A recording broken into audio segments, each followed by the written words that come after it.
Captain Kumar, for braving the weather today to be here this afternoon. We are DGEG. I'm Yan. This is Brendan, Donovan, and Graham. We understand that your company has lots of value. All four of us are volunteers. Putting value on a dollar amount is actually quantitatively pretty easy. Qualitatively, very hard, but it can be done. Your main concern was the justified funds needed to increase targets and quantify the success of each activity. We've looked at your four initiatives that you have in place: the soil and water, the energy conservation, soil development, and skills development, social development, sorry. We've created three criteria that we can evenly analyze all of the four. Our recommendation at the end is going to be increasing the funds and explaining why SROI is the perfect metric to use. These are some key stakeholders. The foundation, of course. We have the communities, which are the people that live in it, which are the farmers and villagers. We have the industries that they work in, which are the commercial entities. And a small agenda that we're going to go through. I will have the criteria selection done by Brennan, followed with the soil and water initiative, and then energy conservation will be done by Donovan. Social development and skill development will be done by our man here, Graham. He will also touch on the decision matrix, and I will finish off with the conclusion.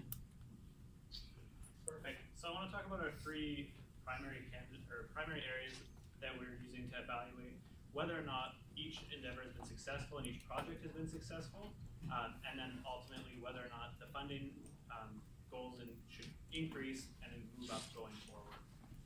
So the first is the alignment, right? The alignment we're talking about, can we align each of our projects with the core competencies and the core areas and our ultimate business goals? Secondly, are they effective? Do we ultimately achieve whatever we set out to do? Are we producing a final product that is what we envisioned in our planning stage? And finally, can we quantify it? So we're going to use a similar aspect or a similar quantifying method as you would expect in a triple bottom line reporting, again, in line with the goal of sustainability and with the goal of responsibility.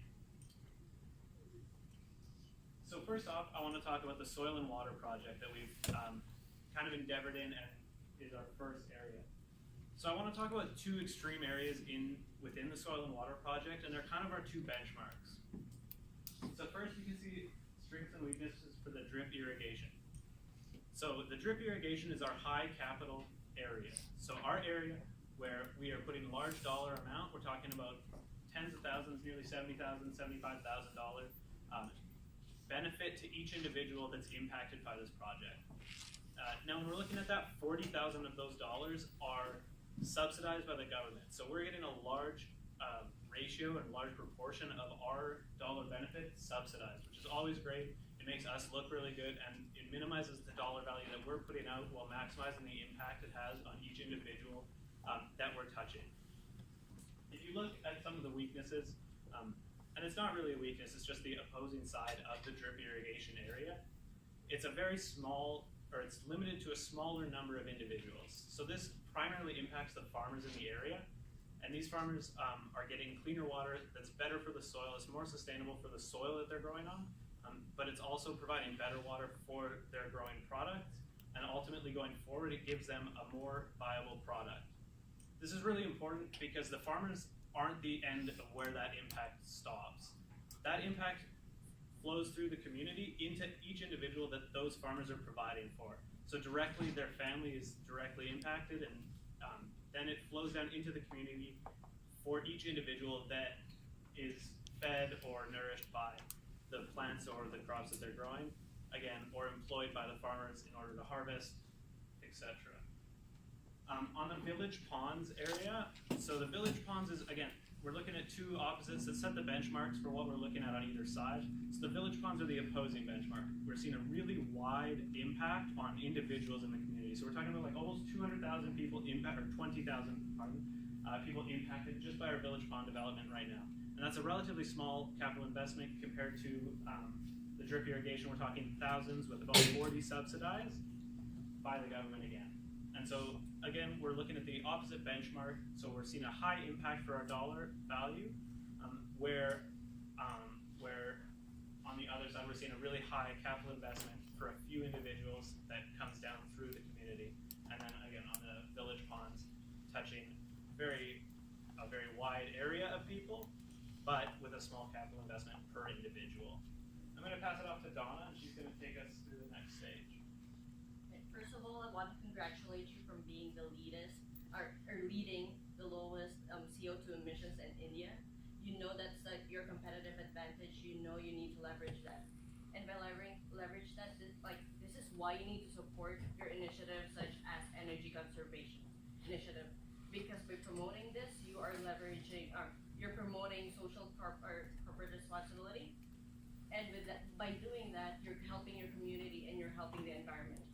You're already helping the environment by using 80% of your product mix being recycled in concrete, and by helping or doing more of this initiative, you're helping the community as well, because you're you're promoting or opening jobs to more people in the community. You're helping your agriculture nourish, and you're helping people get access to clean water.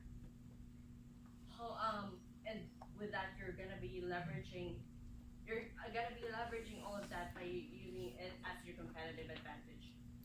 However, we still are, or you are still our organization that is using cement. And cement, your main material is linoleum, and we're still mining that linoleum. And with that, we're still having a negative impact on the environment. So that's something to consider about. Also, the place that we are in the land that we are operating on, is disrupting the community that you are in. Because not only it's an ancient community or people are having their livelihood there, but it's something to be considered, because your company or your organization is based on the philosophy of trustees. If people can't trust you, then why would they support you? And it's something that my colleague, Graham, is going to talk about. Yeah, so we're going to move into more of the social development side of things. Through the foundation, you have created some wonderful opportunities for the community. Primarily has been the construction of the dam, which we've noticed some incredible social outcomes from. Some of the strengths of this, of course, it directly influences the community. We see an improvement in their quality of life and provides some wonderful opportunities for development from beyond just those basic needs. Instead, looking at ways that they can increase their standard of life and really come into that 21st century modern lifestyle. The wonderful thing about that social development as well is those costs are easily identifiable. You can measure the benefit, what you're getting out of it, which was approximately 12 million rupees, and you can easily identify all the costs associated with building the dam and these other projects. However, unfortunately, there is a bit of a limitation that we can achieve through the foundation. Simply because there are other government and legal restrictions. Any project that you might choose to make, unfortunately, can only be limited by the ability that you're able to work with, say, the government on a large infrastructure project, or any sort of zoning laws that might be applicable in the area that you guys are operating. As well, another weakness on this plan is focused mainly around climate. We are experiencing severe change in climate patterns all across the world. If, for instance, the area that we are operating in happens to go through a severe drought or something of that effect, unfortunately, all the water plants we have going are going to be less effective simply because we don't have access to that natural resource.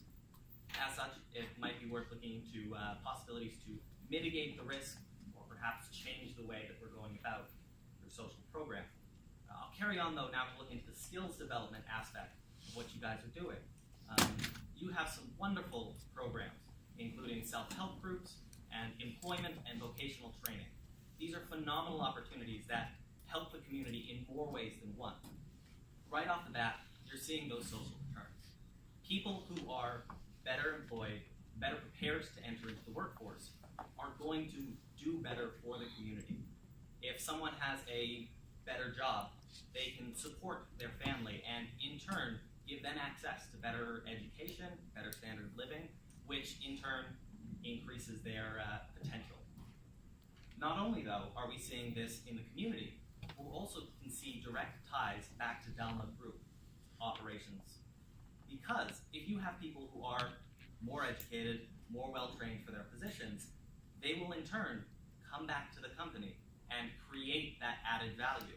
There's nothing more impactful than someone who has had their lives changed by a corporate program, only to find themselves being able to contribute to that company that helped them. It's a wonderful opportunity.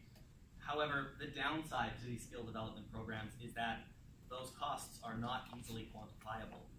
While you can easily say we've spent this much on this program and this much on that, unfortunately the amount that we're getting in return is less definable. Ultimately, we can do some economic research and find the proper multiplier of how much this education would lead to a quantifiable growth. However, with your programs such as the self-help groups, it's difficult to put a price on someone's life. It's difficult to put a price on the experience that someone's had and how they can influence their community when it doesn't tie directly to an industrial target or something of that nature. Moving on, we'll now go to the decision matrix that we decided. Right here we have the alignment, effectiveness, and quantifiability of all the programs, and we laid it out in a way that is clear for you to see and understand where you can perhaps improve on in the future. Right off the bat, looking at your soil and water programs, we found that those guys were excellent.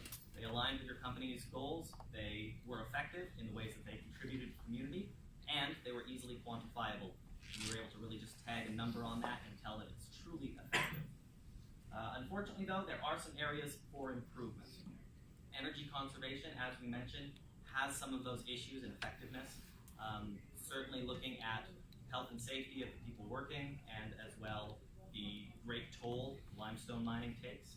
There is some concerns there. Among the social developments, looking at diversifying some of the processes, maybe finding some contingencies in a way that you can work around those changing climate patterns. And then the skill development, finding that way to really quantify the amount of benefit that you're getting out of these social programs. So finding that time to research into the economic effects. And now, I'll pass the presentation on to Jan, who will conclude. Thank you, Graham. The main concern we had here was to justify the funds needed to increase the targets and quantify each activity.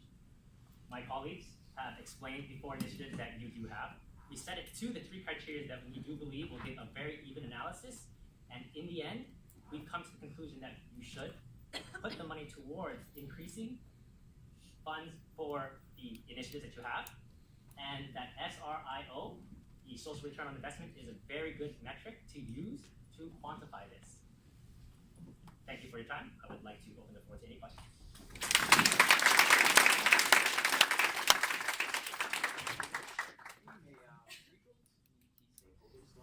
For sure, of course. Would you consider the government to be a key stakeholder, especially because of the grants?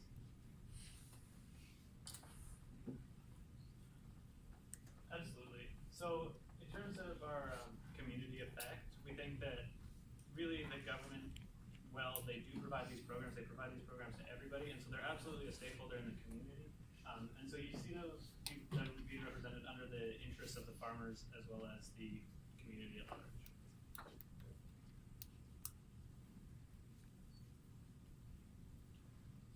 Towards the end, you kind of mentioned SROI was the best method to quantify. May I ask why and what the reasonings were? And did the group consider any alternatives as a part of that? Yep. Throughout the time that we looked at the case, we decided that shared value had a good potential. The ability to build infrastructure and certainly work towards that was an option. However, ultimately, we feel like it doesn't quite capture the more philanthropic elements of the social programs you guys do. As such, we believe that societal return on investment is the best method.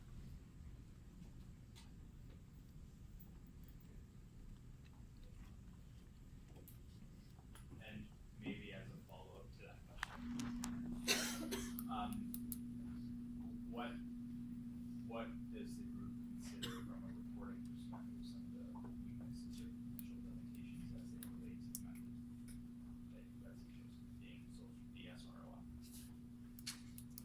of the limitations that may appear currently is we have our soil and water, which you will see instant results from, and then you'll have your energy and social development, which will come a little bit in the future. So if you're doing results now, you might not see the results comparative to the social skills that will develop. Maybe somewhere between 10 to 12 years down the line, you'll start seeing those results come back to you by loyal employment coming back.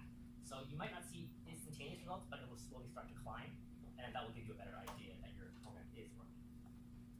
So should we use the evaluative approach or the forecasting approach then? Based on the future narrative and the idea that the investment we're making now is really an investment in the future and investment in the people that will come back, we should probably use forecasting. We suggest that you